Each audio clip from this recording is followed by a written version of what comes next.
So on this day, there was a change in the weather, a noticeable, almost line in the sand that has been stepped over by the world, by the earth. And this obvious change in the air, the temperature, the clouds in the sky, the mass fall off of leaves off the trees. It's as if everything knows that winter today has decided that it's on its way. The birds are preparing to fly south.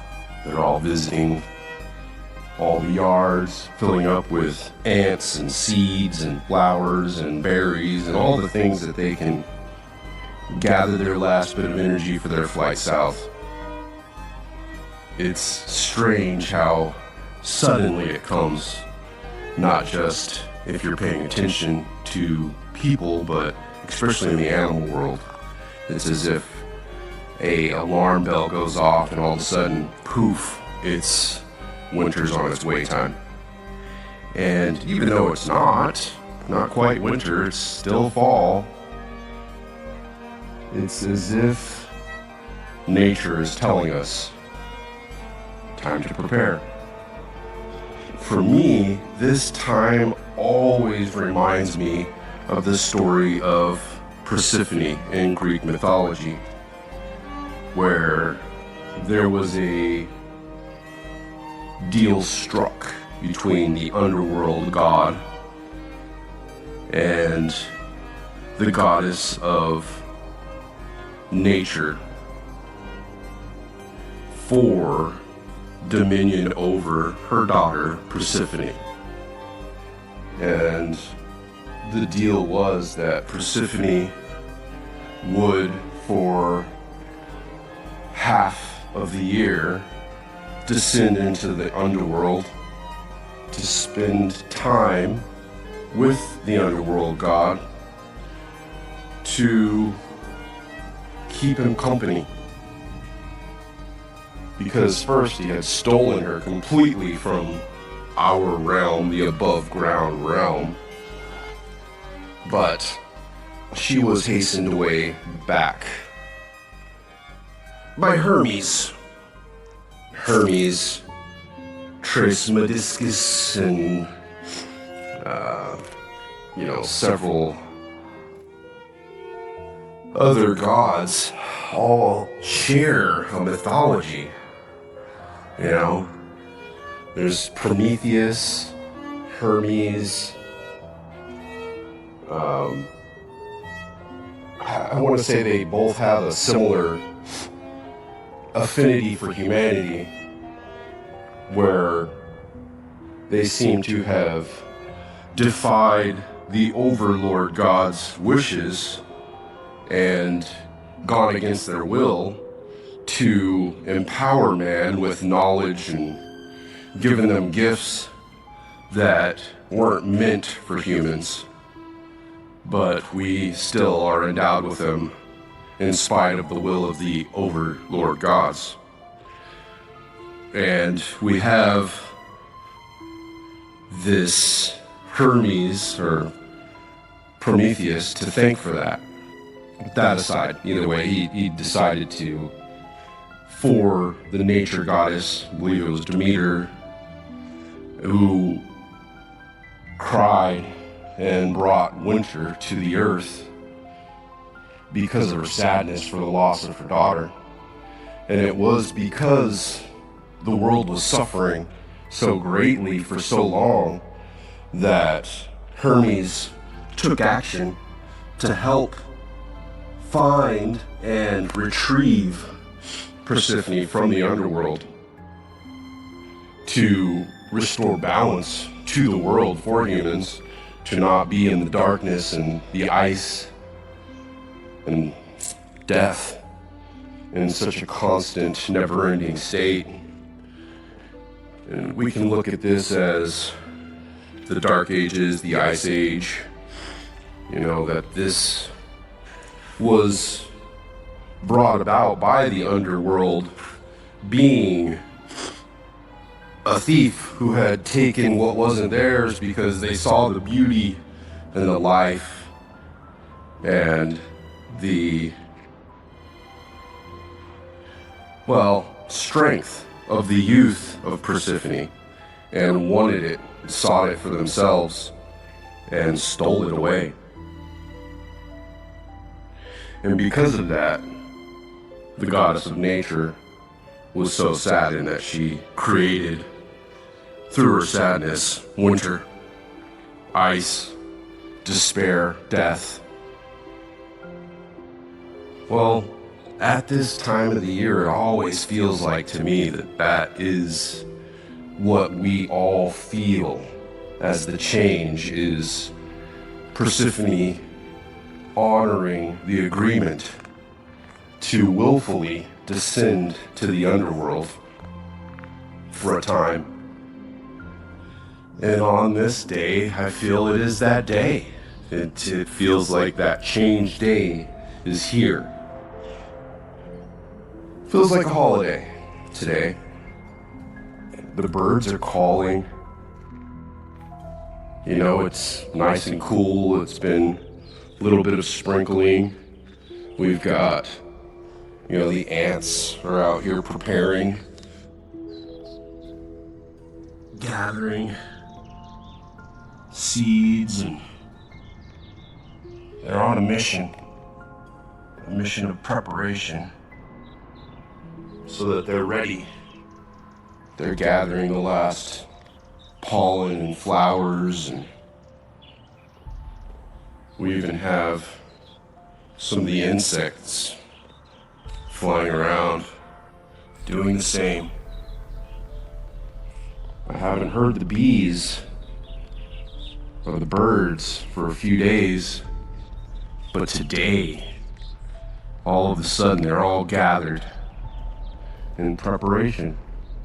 I think they're all getting ready to make their descent to fly south, right?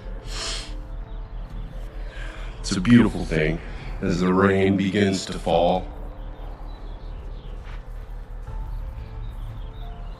It's not a sad time. It's a time of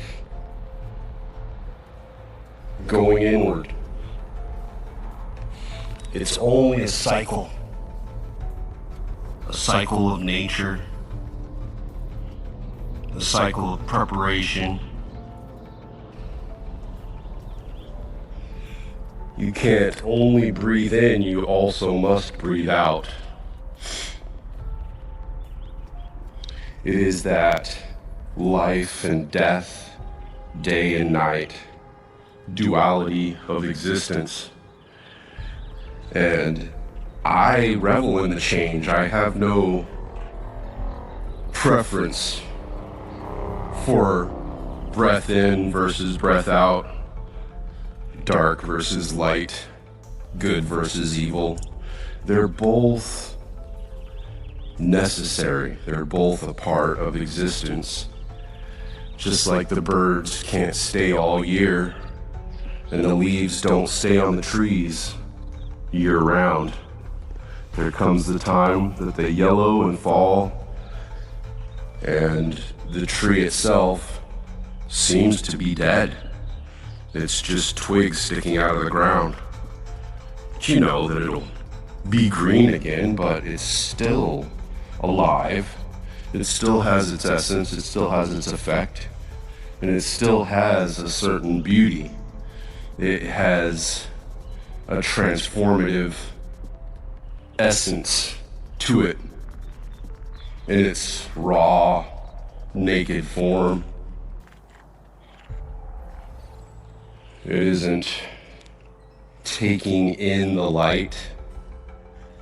It's drawing its essence from only the earth rather than from the sun for a part of the year. And this is a part of its being, as it is a change that all nature endures yearly in only certain areas of the world, though. Here where we live, it is changing. It's obvious that the tilt of the earth has been changing. You know, they say that the pole is shifting, but is it really?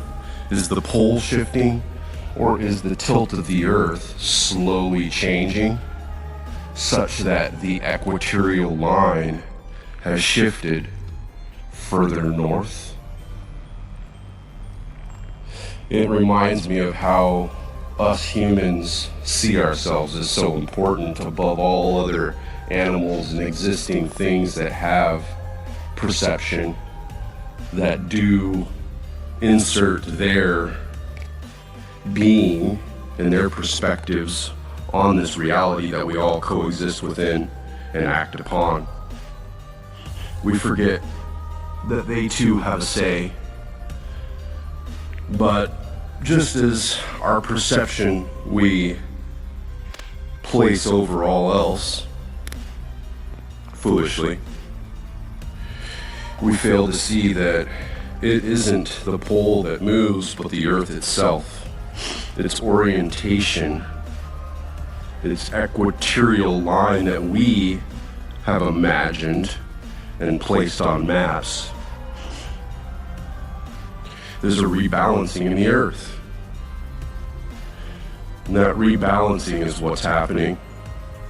That southern equator is moving north, and the shift is starting to show in the change of the weather patterns. It isn't a change in global warming. It's a change in where our continents, our cities, our places that have been stationary, have existed for so long, have shifted within the atmosphere. We have all moved south by southwest. And that shift is what's changing the weather patterns. Nothing else. It's not global warming, it's not carbon, it's not all these stupid things that we say. It's funny. You can see the earth from space and see that there's but a thin veil between us and infinity. And things permeate in and things permeate out to that infinity. And yes, we have atmosphere. And yes, it does hold things in to an extent and push things out to an extent. But it is but a veil that is permeable within this thin bubble in which we exist. We have our stationary thoughts, but nature itself is not bound by them. We live within it, not it within us. Yes, we have our effects, we have our intentions that can affect perception. But the larger stage of nature and existence is something that we are bound to within and cannot affect. It affects us. We do have power through our belief to affect and change and alter perception. But perception is still a construct within the larger realm of nature. where these things, the stones, the plants, the birds, the trees, the bushes, we see them as lesser than. But the truth is, they have endured as species, as essences, as we have. The difference is, they do not impose themselves as greater than. They just exist. They only are. These bushes, these trees, in many ways are greater than, as they are existing in higher realms and higher dimensions than we. They have fifth dimensional elements within their juices that flow through them and cause them to reach upwards and downwards. They're anchored within the earth as well as above.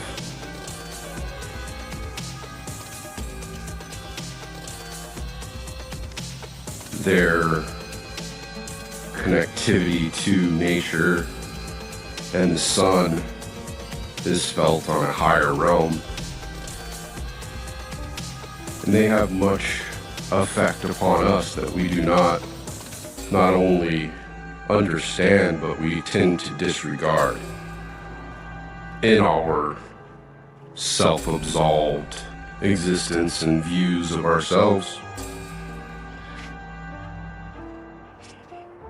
This is where I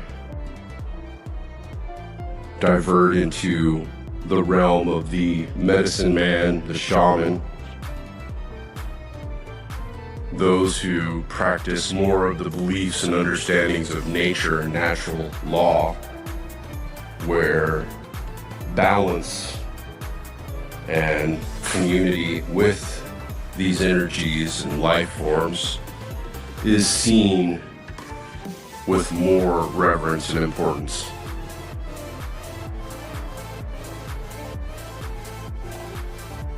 They do recognize us, and we typically fail to recognize them as living, breathing, feeling, and affecting within the same reality with similar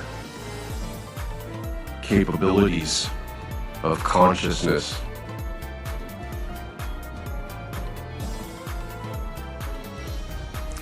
This is where I've always been more intrigued with the druidic understanding of things in nature and the essences and the natural order of energy and magic that is unobtainable without this acceptance, this mindful, loving connection with nature and all things that dwell within, as sometimes not only equals but greater than what we humans are. As if you really pay attention to as we are and as they are more of this world than we. I think I've said before, I don't believe that we're 100% of this world anyhow. I think that's exactly what the essence of the being part of us humans is. It says that yes, we are human, we're part of this earth, but the being part is why we are separate from the earth. We are of it, we are on it, we're gravitated towards it, we are attracted to it because we are a part of it, but we all can separate willfully and still exist